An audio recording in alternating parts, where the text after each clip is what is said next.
não é apenas uma forma tirana de governo, mas é construída ao redor da ideia de que isso é para o bem de um grande número. Então as pessoas, no fundo, que recebem ordens, são educadas ou convencidas, ou como quiser chamar, para acreditar que no final das contas isso é o melhor para elas. O maior objetivo deles é reduzir a população do mundo. O príncipe Philip, o segundo marido da rainha Elizabeth, disse isso. Ele disse, se um dia eu voltar, se eu reencarnar, eu quero voltar como um vírus mortal. É claro que ele quer, porque o que essas pessoas querem é isso. Destruir a sociedade mundial. É assim que uma pessoa pode começar a entender os verdadeiros objetivos da Agenda 21 do Desenvolvimento Sustentável. Você acaba com o plano global. Esse plano claramente fala em uma redução da população humana em 85%. Então você começa a pensar, como podemos sobreviver nesse país se nossos recursos estão sendo retirados e colocados fora do limite para o nosso uso, sejam recursos minerais, madeira, alimento, etc. Se formos remover metade das terras desse país para uso de produção humana, é só uma questão de tempo, até que a população humana comece a diminuir. Mas quando entendemos que esse é o plano das Nações Unidas, podemos começar a colocar isso na perspectiva que precisamos. Maury Strong, das Nações Unidas, ele é um cara muito altruísta. Ele acha que está fazendo a coisa certa para a maioria das pessoas, defendendo que podemos matar alguns deles porque existem muitos. Eu acredito que todo o conceito de controle da população e diminuição da população do mundo para um número em que possamos sustentar o desenvolvimento e chegar até menos de 1 bilhão está preparando o palco para a perseguição em massa. E se as pessoas comprarem essa ideia, que grande parte do mundo deve ser eliminada para que aqueles que sobrarem continuem vivendo. Vamos ver mais guerra, mais fome, mais doenças, algumas delas espalhadas de propósito para reduzir a população humana. Eu visitei um lugar chamado Pedra Guia da Geórgia, onde eles apresentam os 10 mandamentos do movimento da Nova Era em várias línguas diferentes. E um dos mandamentos fala sobre a redução da população para uma fração do que ela é agora. Então uma pessoa inteligente pergunta como eles vão conseguir isso.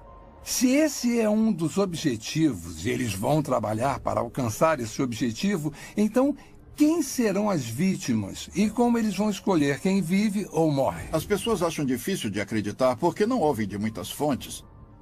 Você não vai ouvir na mídia, não vai ouvir dos líderes do governo, não vai ouvir das pessoas que estão criando isso, é um fato. Então as pessoas não percebem como já chegou longe. E em 6 de julho de 2009, o Papa falou abertamente sobre a criação de uma autoridade política mundial, com força para se dar poder. Começamos a perceber que estamos mais perto disso do que imaginamos. Esse sistema não vai apoiar o cristianismo ou o judaísmo. Direitos básicos como a liberdade de expressão, de religião e de ter sua própria terra vão desaparecer. Nos dias de hoje, já temos pessoas muito poderosas e influentes que se dedicaram para ver isso acontecer. Não tenho dúvida de que vai acontecer e logo. E por que não estou com medo nem correndo para as montanhas? Porque eu sabia que isso aconteceria.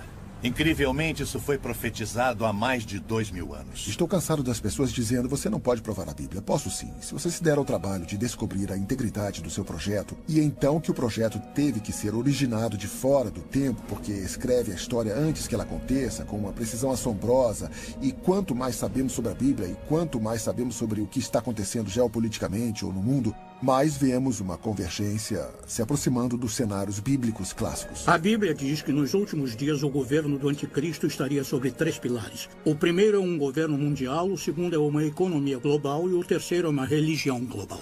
As pessoas à frente desse governo mundial geralmente são contra os judeus e contra os cristãos. E eles querem unir todas as religiões do mundo e unificá-las com um propósito específico, que é colocar uma figura de liderança no poder que governaria um mundo.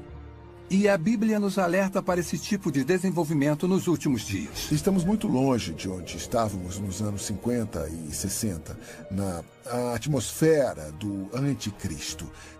Se você está preocupado em ter os 10 mandamentos em um tribunal e essas coisas, você começa a perceber que estão evaporando rapidamente. A maioria das pessoas não percebe que sua liberdade vai evaporar com isso. Há muitos sinais hoje que indicam que estamos vivendo os últimos dias. A Bíblia tem tantas profecias nos alertando, nos dando uma ideia dessa época que está se aproximando, para que todos que estiverem vivos quando isso acontecer possam estar alertas e preparados. E uma delas, a maior talvez, é os israelitas se reencontrando, saindo de todos os lugares do mundo, quase 7 milhões de judeus voltando para Israel depois de 2000 anos. Isso é incrível. Algumas pessoas tentam dizer que é uma grande coincidência ou parte de um plano diferente. Mas quando lemos as Escrituras, mais de 50 diferentes profecias no Antigo Testamento predizem que nos últimos dias Deus reuniria os judeus dos 4 cantos da terra, de um lado do mundo até o outro, trazendo todos de volta para Israel. É muito difícil tentar explicar isso. Ezequiel escreveu sobre a restauração de Israel e que nos últimos dias seria restaurada e ficaria da mesma forma de antes de ter sido dispersa. Sofonias diz que eles retornariam com uma língua pura, que é o hebraico, que foi restaurado por Ben Yahuta em 1948, a língua de trabalho de Israel e que já esteve morta antes do latim ser desenvolvido. Além disso, no livro de Daniel, está escrito que haverá um crescimento massivo de conhecimento. Pelo que eu soube, o conhecimento está dobrando a cada 4 anos. Isso nunca aconteceu antes na história do mundo, e isso está unindo o mundo cada vez mais. Tecnologicamente, as coisas são possíveis. Podemos falar ao telefone com alguém do outro lado do mundo, e parece que ele está na porta ao lado. Viajar se tornou muito mais fácil. E temos a comunicação pela internet. Todas essas coisas trabalham para fazer o mundo menor, o que me leva para o próximo ponto. Para fazer o governo global possível, em Apocalipse 13:14, somos alertados sobre um sistema global que existiria nos últimos dias. Um tipo de sistema político mundial que usaria seu poder econômico e militar para forçar a adoração religiosa. Isso não era nem concebível 1900 anos atrás, que um indivíduo pudesse ter um controle tão minucioso e centralizado da economia que ninguém poderia comprar ou vender a menos que fizesse parte de um sistema particular. Isso nunca foi possível, mas foi exatamente isso que João viu. E ele viu no contexto do desenvolvimento de um governo global, que está no contexto de que o governo do anticristo tem seu ponto forte no engano. E seu poder vem do controle da economia e seu objetivo final é a adoração de seu líder. É o Estado fascista definitivo. Eu acredito que a marca vai ser introduzida primeiro. Vai haver a tentativa de fazer parecer um mecanismo de defesa moderno. Se você for sequestrado, a polícia vai saber onde você está e vai poder te resgatar. Isso já está acontecendo agora com animais e também com seres humanos em algumas partes do mundo. Qual é a principal arma de Satanás? Está em toda a Bíblia. O engano. Começou em Gênesis 3, passando por toda ela. Todas as vezes que Jesus falou sobre o fim dos tempos, ele abre e fecha seu discurso dizendo: não sejam enganados. Esse é o nosso desafio. E estamos sendo enganados, sendo iludidos. Em um sentido político local, mas em um sentido mais amplo. A Bíblia fala quando Pedro estava escrevendo para Timóteo.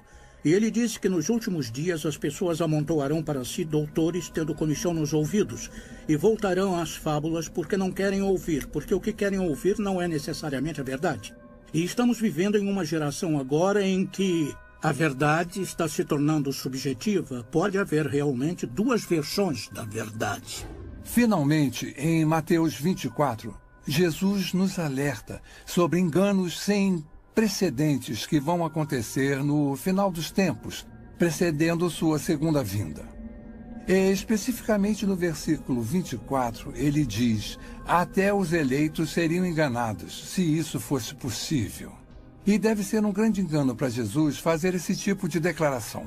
E estamos vendo um aumento nos enganos hoje, falsas religiões surgindo e tomando controle nos Estados Unidos, onde há apenas uma geração, a maioria das pessoas professaria sua crença em Cristo, ou pelo menos sua ética teria uma base cristã. A cultura em que vivemos é bem estranha.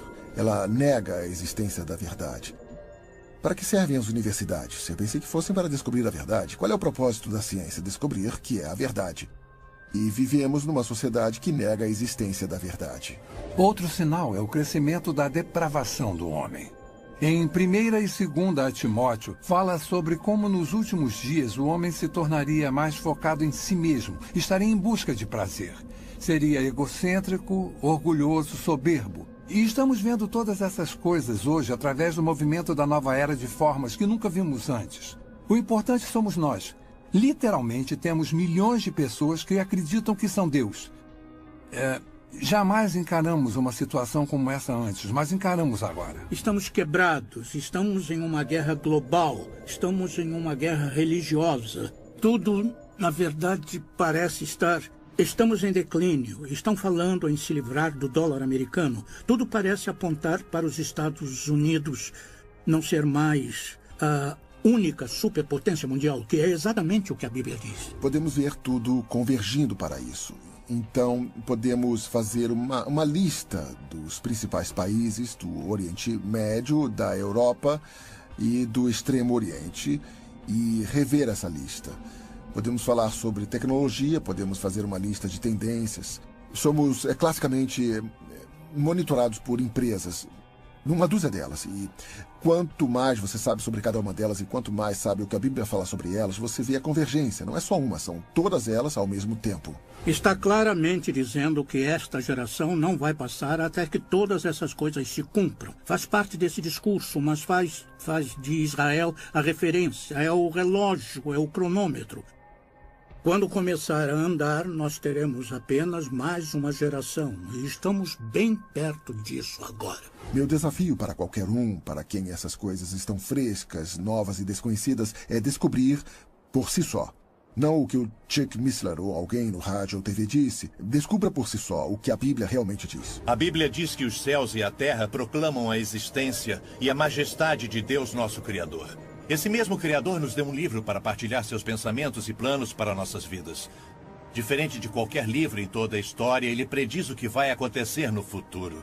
O nascimento, morte e ressurreição de Jesus Cristo. O retorno de Israel para sua terra em 1948. Nosso notável mundo em mudança hoje. Se alguém que você conhece pode prever o futuro com 100% de precisão, você não daria ouvido a ele? A Bíblia faz exatamente isso. E prediz que Jesus vai voltar para seus seguidores e vai levá-los para um lar eterno e maravilhoso. Você pode não ser capaz de controlar o que acontece com seu país ou nosso mundo, mas você pode controlar seu destino eterno. A Bíblia diz que o amanhã não pertence a ninguém. Faça a decisão mais importante da sua vida. E acredite que Jesus te ama e quer fazer parte da sua vida. Nossa pesquisa sobre práticas de vigilância, perda de liberdade e poderes ocultos não são para te assustar. Foram feitas para abrir seus olhos para um mundo inconstante ao nosso redor. Pretende lançar uma luz nas incríveis profecias de Deus. Pretende te aproximar de nosso eterno Salvador, Jesus Cristo. O que vai acontecer daqui a um mês, daqui a um ano, daqui a 10 anos? Como nos preparar para isso? A única coisa que Deus coloca sempre no meu coração é a importância de ficar perto dele, viver um dia de cada vez e que possamos todos nós manter os olhos abertos e focados na eternidade.